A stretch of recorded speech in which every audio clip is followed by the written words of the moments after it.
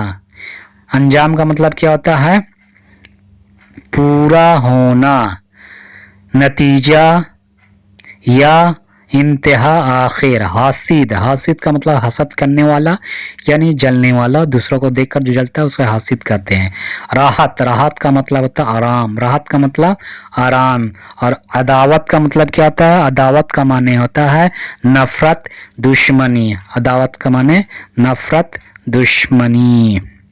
اللہ ان تمام چیزوں سے ہم لوگوں کو محفوظ رکھے. آمین ثم آمین.